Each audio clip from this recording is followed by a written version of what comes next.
Saludos desde Nashville, Tennessee. Una alegría poder estar con ustedes una vez más. Estamos continuando nuestra serie del libro de Filipenses. Estamos estudiando lo que muchos llaman la epístola del gozo y lo que nosotros hemos denominado seguir a Cristo. Recuerden que el apóstol Pablo escribe la carta a los Filipenses. No es una iglesia a la que él está tratando de corregir por algunos errores doctrinales, ni por algunos problemas de pecado, como en Corintios, que él les manda a corregir serios problemas, o los tesalonicenses que tenían error doctrinal acerca de la venida del Señor, o inclusive los romanos, que Pablo no había ido a Roma y estaba estableciendo los fundamentos de la fe. Por eso la carta de Romanos se llama o se denomina entre muchos teólogos el Evangelio según San Pablo. A los Filipenses el apóstol Pablo está escribiendo una carta a una iglesia madura, una iglesia que está caminando en fe, una iglesia que él quiere que siga adelante, una iglesia que lo ha apoyado en los momentos difíciles y él está muy contento con ellos, pero les escribe para básicamente animarle cómo seguir a Cristo. A diferencia de otras cartas, no tiene una estructura clara, simplemente Pablo está compartiendo bajo la inspiración divina desde su corazón. Nosotros al leer la carta una y otra vez podemos ver claramente el tema de seguir a Cristo en toda la carta. Por eso comenzamos con siga creciendo, luego hablamos de seguir viviendo y fuimos desarrollando parte por parte hasta llegar hoy al capítulo 3, donde vamos a hablar de sigue adelante. La carta a los Filipenses es una de las más famosas porque contiene muchas frases célebres del cristianismo, como aquel que comenzó en vosotros la buena obra la perfeccionará hasta el día de Jesucristo. O para mí el vivir es Cristo y el morir es ganancia. Todo lo puedo en Cristo que me fortalece, olvidando ciertamente lo que queda atrás y extendiéndome a lo que está por delante, prosigo a la meta. Todo eso está en Filipenses. Hoy queremos examinar los primeros 10 versículos del capítulo 3 que nos hablan acerca de sigue adelante. Sigue adelante es un mensaje que Pablo está escribiendo, que Dios nos está hablando hoy, porque como cristianos nos es necesario seguir adelante. ¿Alguna vez te has encontrado en una situación, sea que estés manejando sobre una carretera, estés en tráfico o estás en un micro y simplemente sientes que no hay cómo seguir adelante? O en alguna ocasión has estado en una carretera que tiene muchas ramificaciones y estás con la pregunta, ¿por cuál me voy para no perderme? Cuando uno está en las encrucijadas de la vida, cuando uno está en los momentos difíciles de la vida, viene la pregunta de cómo poder seguir adelante. Como cristianos, siempre estamos pasando por momentos difíciles. La vida cristiana no es fácil. El evangelio de pare de sufrir es un evangelio falso porque no está en las Escrituras. Venir y seguir a Cristo implica ciertas dificultades. Jesús dijo, tome su cruz y sígueme. No dijo, tome su facilidad y sígueme. No dijo, tome su vida tranquila y sígueme. Dijo, tome su cruz y sígame y ven en pos de mí.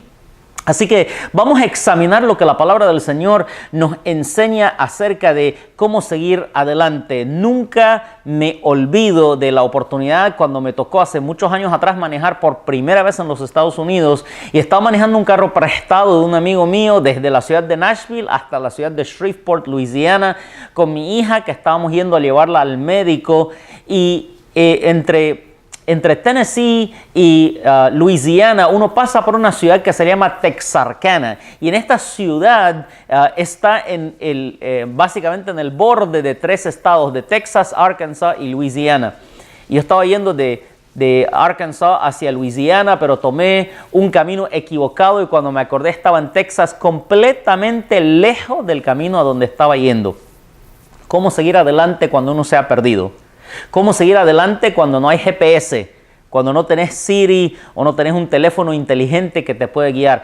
¿Cómo seguir adelante? En aquel entonces, hace 12 años atrás, usábamos mapa y nos paramos en el camino con el mapa, con mi esposa, a ver por dónde nos equivocamos y nos dimos la vuelta, volvimos a retornar al punto donde nos perdimos y tomamos el camino correcto.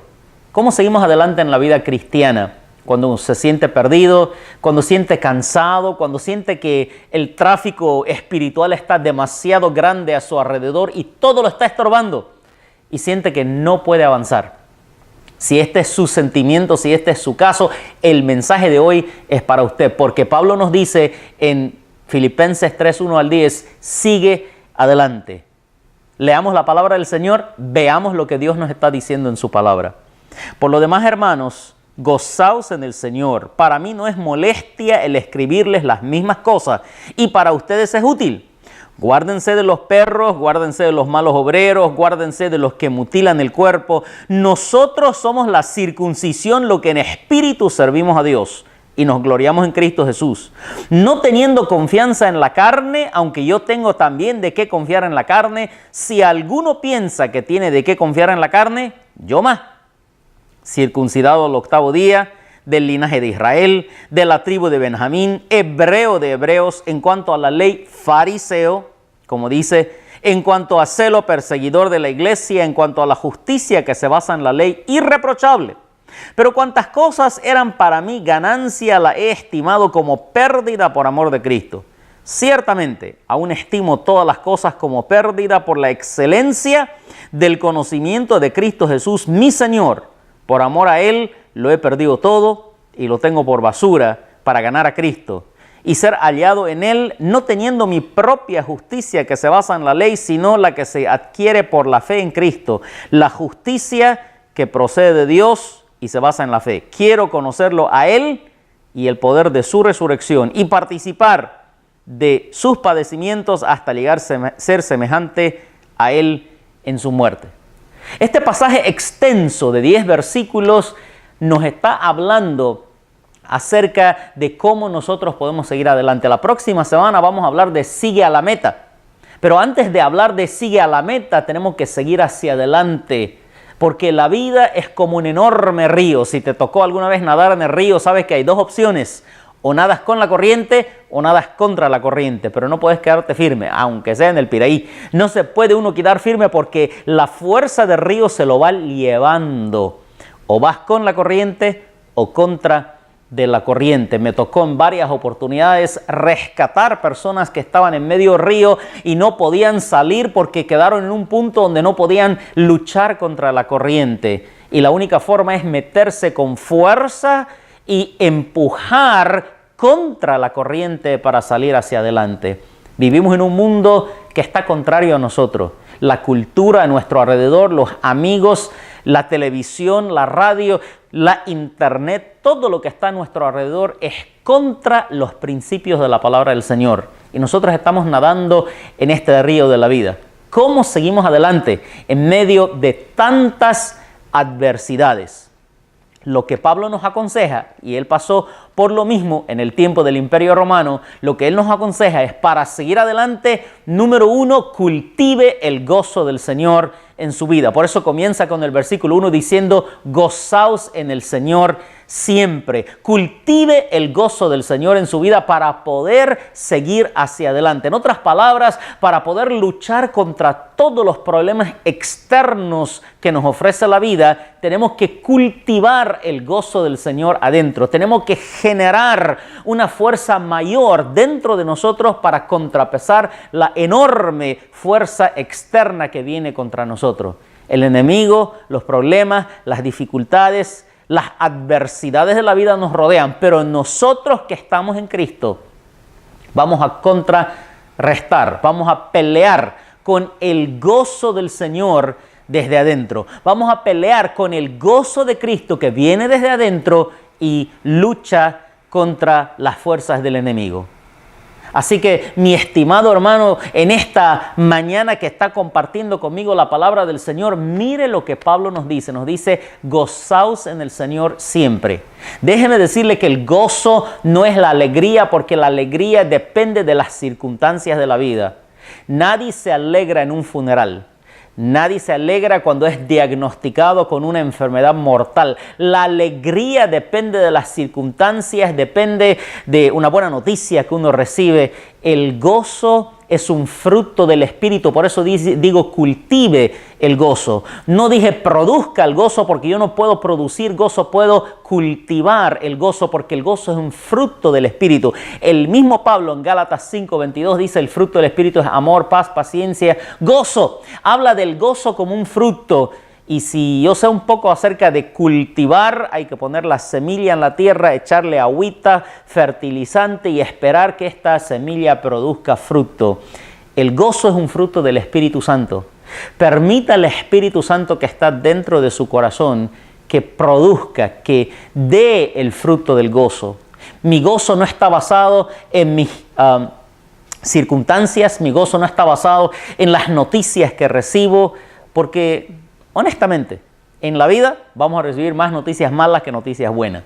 Injusticias, malos tratos, gobiernos adversos, problemas aquí, problemas allá. Siempre vamos a recibir dificultades dentro de nuestra vida. Sin embargo, el gozo del Señor nosotros lo cultivamos desde adentro para afuera. ¿Cómo cultivamos el gozo del Señor? Lo cultivamos basado en la convicción de que somos una nueva criatura en Cristo Jesús. Somos una nueva criatura en aquel que nos llamó para servirle. El gozo del Señor está a base de mi convicción que he nacido de nuevo. El gozo del Señor está a base de que he entregado mi vida a Cristo y Cristo borró todos mis pecados. Si tú supieras con absoluta certeza que toda tu deuda fue cancelada y nunca más se te será cobrada, y estás andando en camino derechito a vivir en la eternidad con Dios, y nadie te puede parar de estar con Cristo por la eternidad, este gozo va a emanar de adentro para afuera. El gozo no cambia las circunstancias de la vida, pero el gozo da tranquilidad y paz en medio de las circunstancias difíciles. Yo he estado en muchos momentos difíciles en la vida. No estaba alegre ni saltando de una pata el día que estuve en el funeral de mi papá en Santa Cruz. No estaba alegre ni saltando de una pata cuando llevé a mi hija recientemente a una cirugía. Las dificultades de la vida, los momentos difíciles de la vida, ciertamente no emanan alegría de nuestro corazón. Pero aún en los momentos difíciles podemos descansar en el gozo del Señor, sabiendo: mi Padre está en la mano de Cristo. Dios tiene el control de mi hija. Dios tiene el control de mis finanzas. Cualquiera que fuera el problema que afrentas en tu vida, que estás confrontando el día de hoy, sepa de que el gozo del Señor es nuestra fortaleza. Por eso lo dijo Nehemías en uno de los momentos más difíciles de la situación de la nación de Israel. Nehemías dijo: el gozo del Señor es vuestra fortaleza. Así que mi hermano, mi hermana, amigo, amiga, en medio de la dificultad, gócese en el Señor. O sea, si Pablo nos aconseja que nos gocemos, es porque nos está hablando de gozarnos en los momentos difíciles. Fácil es gozarse cuando todo está bien. Fácil es reír cuando nos cuentan un chiste o cuando nos dan una buena noticia, una alegría.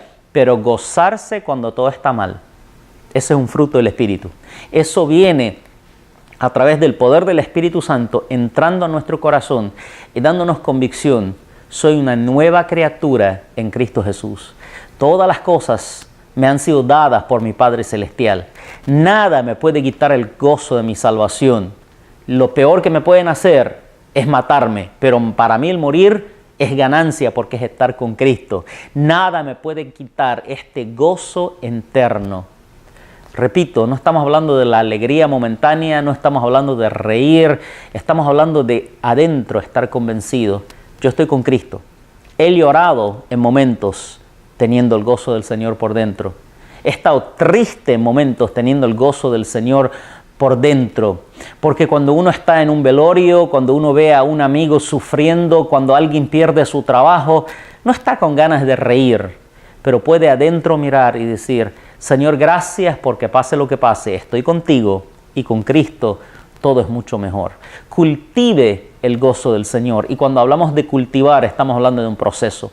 El gozo del Señor no viene de la noche a la mañana. Cuando uno ora por gozo, Dios permite ciertas tribulaciones, ciertas dificultades venir, no para castigarnos, pero para cultivar el gozo, porque es en medio de la tribulación que el gozo se cultiva, no es en medio de la alegría. No es en medio de los momentos de victoria, es en medio del valle cuando uno encuentra el verdadero y genuino gozo del Señor. Cultive el gozo del Señor, aprendiendo y entendiendo que es un proceso que va a tomar tiempo y que probablemente va a doler. Le he contado algunas de las experiencias de mi propia vida y estoy seguro que cada uno tiene su propia experiencia de la dificultad de andar en el gozo del Señor, pero cultive el gozo del Señor. Cuando me siento muy triste y no hallo ninguna salida, es cuando me pongo a orar y digo, Señor, dame tu paz, dame tu gozo por dentro, porque la única forma de seguir adelante, la única forma de levantarme y sacar un pie de la cama y el otro pie y ponerme mi ropa e ir a trabajar, es teniendo una convicción adentro que el Señor está conmigo, es teniendo ese gozo. Por eso Pablo dice, para seguir adelante, gócese en el Señor. No dice gócese usted, dice en el Señor. La fuente de gozo es el Señor. Esta cámara por la que estoy dirigiéndome a usted depende de una batería y cuando su batería está por acabarse, yo la tengo que enchufar a la corriente para que recargue la batería. La vida siempre baja nuestras baterías de gozo. Enchúfese a Cristo cada mañana. El tiempo que usted elige, yo sé que algunos son nocturnos, yo prefiero tempranito en la mañana abrir mi Biblia, leerla y pasar tiempo con el Señor, porque cuando paso tiempo con el Señor, el gozo del Señor mi fortaleza es. Cuando miro las noticias, la tristeza del mundo viene. Cuando escucho los sucesos de la vida, la tristeza viene. Pero antes de salir a la calle, yo leí mi palabra, hablé con mi Señor, me enchufé a la corriente de Cristo y me llenó de gozo. Recargue su batería espiritual con el gozo del Señor. Cultive el gozo del Señor cada mañana. Si usted es nocturno y le gusta hacerlo en la nochecita antes de ir a dormir, está bien, pero tómese un tiempo en el día de pasar con Cristo y cultivar el gozo. ¿Cómo hacerlo? Pídaselo al Señor. Ore. Lea la palabra. Cuando yo leo las buenas noticias que hay en la palabra, me da gozo. Me da gozo saber que al final y al cabo vamos a ganar. Me da gozo saber que puede ser que esté perdiendo unas batallas, pero la guerra está ganada, está garantizada, porque Cristo me la ha garantizado. El gozo del Señor es nuestra fortaleza. Y una vez más Pablo dice, si quieres vencer, si quieres seguir adelante en Filipenses 3:1, hermano, gozaos en el Señor. Y dice, para mí no es molestia decirles las mismas cosas. Él se lo repite varias veces, pero se lo dice no es porque los filipenses eran muy gozosos. Se lo dice porque atravesando dificultades y problemas necesitaban a alguien que les recuerde de cultivar el gozo del Señor. ¿Cómo más seguimos adelante? Entonces, podemos decirlo así. Si nuestra vida es un auto, el gozo del Señor es la gasolina. El gozo del Señor es la gasolina que entra al motor y hace funcionar el auto para que pueda seguir adelante. Tú puedes tener todas las cosas y si no tenés gasolina en el auto, puedes tener un auto 0 kilómetros y si no tiene gasolina no va a andar, necesita gasolina. La gasolina espiritual del cristiano es el gozo del Señor. Consiga esto. Y le habla a alguien que para mí es una lucha conseguir el gozo del Señor. No es fácil, no me levanto en la mañana cantando. No, yo me levanto en la mañana diciendo, hoy te necesito, Señor, porque necesito que me des gozo para enfrentar el día. El gozo del Señor es la gasolina para la vida del cristiano. ¿Cómo seguir adelante? Número 1, cultive el gozo del Señor. Número 2, evite las distracciones de la vida. Y la vida tiene muchas distracciones. Pablo, del versículo 2 hasta el versículo 7, habla de las distracciones doctrinales que la iglesia de Filipo estaba enfrentando. Habían aquellos que les decían, tienen que circuncidarse, tienen que obedecer a la ley, tienen que hacer eso, tienen que volverse judíos, olvídense de lo que Pablo les dijo, hagan esto, hagan aquello. Muchas distracciones.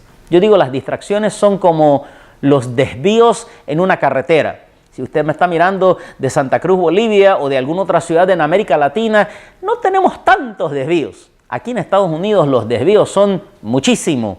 Y antes del GPS, fácil era perderse. Estás en la carretera y de repente ves una señal naranja que dice desvío y te saca la carretera y uno no sabe cómo volver ni cuál es el camino.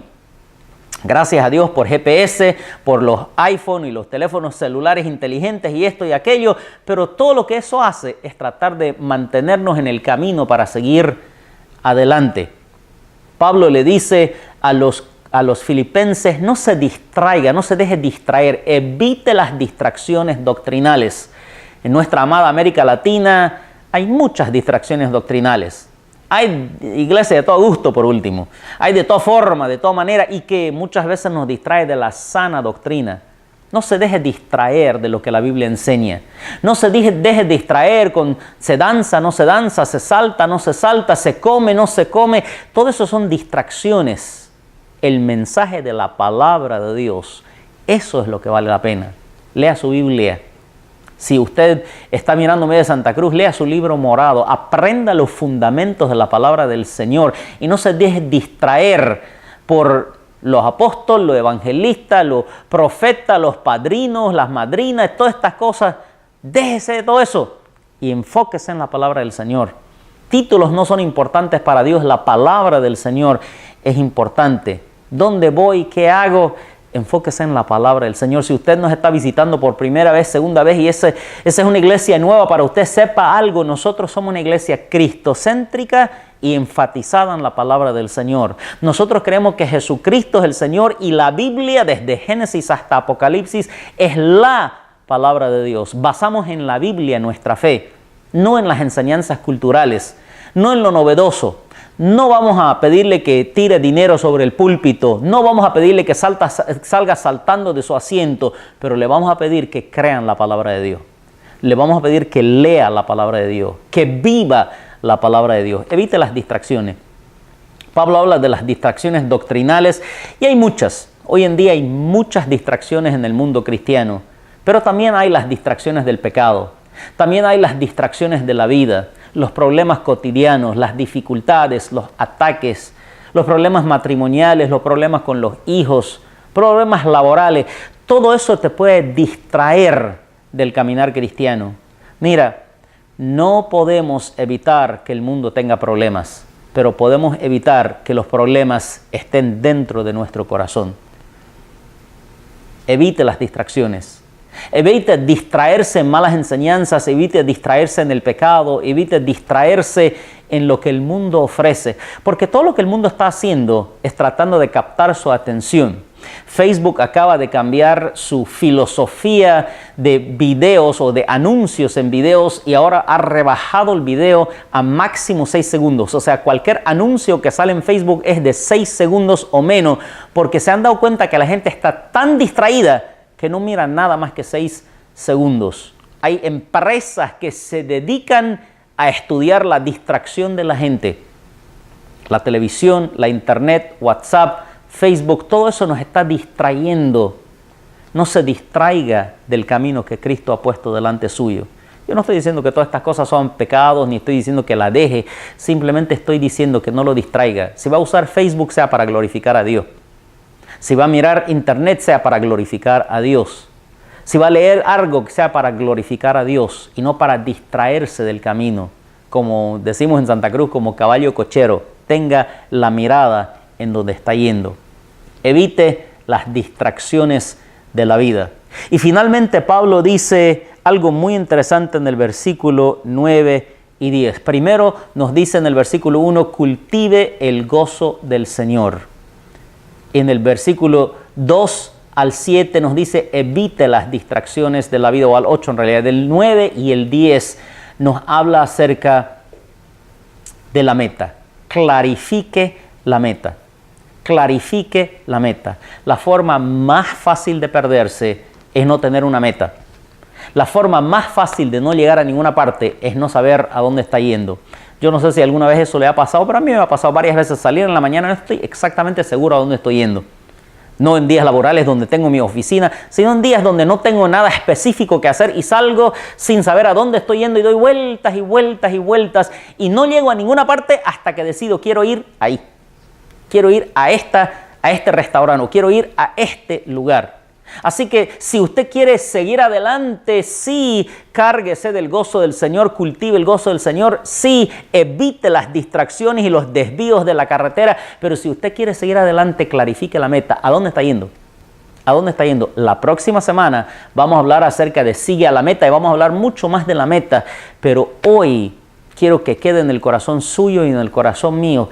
¿Cuál es la meta del cristiano? Cuando usted lee Filipenses 3, 8 al 10 una y otra vez, y le animo que lo haga, va a llegar a la misma conclusión que yo, que la meta de todo cristiano es ser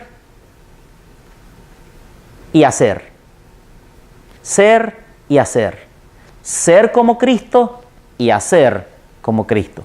Básicamente eso es lo que nos dice la palabra del Señor. Al fin y al cabo, la palabra de Dios nos aconseja, el apóstol Pablo nos aconseja, dice, yo quiero ser como Cristo. Quiero conocer a Cristo para ser como Él. Básicamente eso es lo que dice en el versículo 9 y 10. Quiero conocerlo hasta el punto de ser como Él. Cuando estaba creciendo, yo vivía en la ciudad del Cairo y mi apartamento era en el primer piso de un edificio de 6 pisos. Y yo miré de mi balcón y vi el cielo y dije, cuando yo sea grande y pueda subir al techo, voy a poder tocar el cielo. Y llegó el momento que subí al 6º piso y me di cuenta que el cielo estaba mucho más lejos. Y mientras estaba mirando arriba vi un avión que pasó y dije, cuando yo subo a un avión, voy a poder tocar el cielo. Y bueno, llegó el momento que subí a un avión y me di cuenta que el cielo estaba mucho más lejos. Lo mismo sucede con Dios. Mientras más lo conozco a Cristo, más me doy cuenta que es muy grande, que me falta mucho por conocer. Para ser igual a Cristo, para ser semejante a Cristo, tengo que conocer a Cristo. Y Pablo dice, quiero conocerlo para ser semejante a Él. Quiero conocerlo para ser semejante a Él. La meta del cristiano es conocer a Cristo para ser semejante a Él y hacer lo que Él hizo. Continuar el trabajo que Él ha comenzado, que Él nos ha encomendado, ser y hacer. Para ser igual a Cristo lo tengo que conocer. Por lo tanto, si eso es mi meta, debo dedicar una porción importante de mi vida a estudiar la Biblia, a orar, a hablar con Dios, porque no podés conocer a alguien sin hablar con Él. No podés conocer a alguien sin escucharlo. Y si yo quiero conocer a Cristo porque esta es la meta de mi vida, quiero ser semejante a Él, entonces tengo que dedicar una importante porción de mi tiempo a orar, a leer la Biblia, a pasar tiempo con Dios, a estar en grupo de discipulado, a ir a la iglesia, a hablar con mi líder, con mi pastor y preguntar acerca de Cristo. No porque eso es religioso, sino porque mi meta es acercarme a Él, es conocerlo a Él para ser semejante a Él. Conforme va pasando la vida, si estás casado, si tienes hijos, lo más tiempo que pasas con tu familia, más los llegas a conocer y puedes ser semejante a ellos y ellos semejante a ti. Para ser semejante a Cristo tengo que conocer a Cristo y para conocerlo tengo que pasar tiempo con Él, tengo que leer su palabra, tengo que entenderlo mejor. Ser y hacer. Para ser semejante a Cristo, tengo que conocer a Cristo. Y para conocer a Cristo, tengo que estudiar su palabra, pasar tiempo con Él, preguntar acerca de Él, preguntar a otros que lo conocen. Yo no sé si alguna vez te ha pasado eso, pero cuando viene un nuevo jefe al trabajo, uno pregunta a los que lo conocen mejor, ¿cómo es el jefe? Si tú no lo conoces, pregunta a quién lo conocen. Para eso tenemos hermanos y hermanas mayores en la fe que conocen mejor a Cristo y te pueden hablar acerca de Él. Tú y yo tenemos que conocer a Cristo para ser semejante a Él. Esa era la meta de la vida de Pablo. Al final dice, yo quiero ser como Él, quiero conocerlo para ser como Él. Aún ser como Él en sus padecimientos, no solamente en su reino y su corona. No, yo quiero ser como Él aún en su muerte, dice. Eso es difícil. Eso es difícil. Pero el que quiere seguir a Cristo verdaderamente va a saber que el precio de seguir a Cristo de cierta manera es el sacrificio. Algunos mueren por la causa de Cristo, especialmente en el Medio Oriente. Otros son burlados, atacados, ofendidos, marginalizados de la sociedad por causa de seguir a Cristo. Es que seguir a Cristo tiene un sacrificio. Ser y hacer. Seguir a Cristo, ser como Él y hacer lo que Él hizo. Esa es la meta de la vida del cristiano. Ser y hacer. Ser como Cristo y hacer como Cristo. ¿Y cómo puedo hacer lo que Cristo hizo? Sabiéndolo y luego poniéndolo en práctica, un día a la vez. Yo sé que parece muy sencillo, pero así de sencillo que parece, es un desafío al que usted y yo somos llamados, ser y hacer como Cristo. Ser como Él y hacer lo que Él hizo en los años que vivió en la tierra. Que Dios nos anime a seguir adelante. Recapitulando nuestro mensaje de hoy, Dios nos está diciendo en su palabra, sigue adelante. ¿Cómo voy a seguir adelante? Voy a cultivar el gozo del Señor. ¿Cómo voy a seguir hacia adelante? Voy a evitar las distracciones y todo lo que me distrae del camino cristiano en el que estoy. No estoy diciendo que deje de vivir, pero evite las distracciones. No estoy diciendo que no juegue fútbol, pero aun cuando juega fútbol su meta es Cristo y el andar cristiano, no patear las canillas de los demás. No le digo no se case, pero no se distraiga por todas las tentaciones que hay en el mundo que lo aparten de la meta de Cristo. Cásese para Cristo, para servir mejor a Cristo. Así que número 1, gózese en el Señor, cultive el gozo. Número 2, evite las distracciones. Y número 3,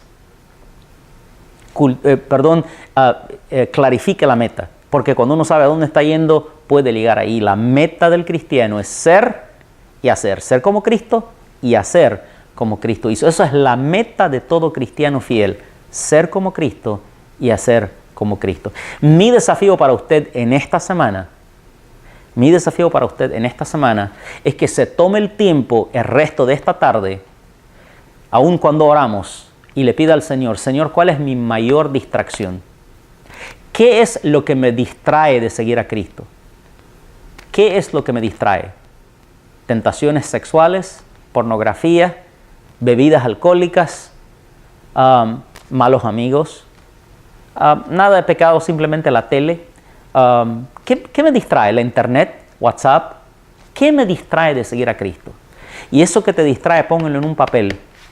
Y luego de ponerlo en el papel, dígale, Señor, ayúdame a vencer esto, que eso no se me vuelva una distracción. Yo quiero vencer esta distracción porque yo quiero seguir a Cristo. Padre, gracias por cada uno de mis hermanos, gracias por cada una de mis hermanas, gracias, Señor, por tu iglesia, gracias por tu palabra, gracias por el consejo sabio del apóstol Pablo de seguir adelante cultivando el gozo del Señor, evitando las distracciones y clarificando la meta de ser como Cristo y de hacer lo que Cristo hizo. Bendícenos y bendice tu iglesia en este día. En el nombre de Jesús. Amén. Que Dios les bendiga y estamos hablando pronto. Seguimos estudiando Filipenses.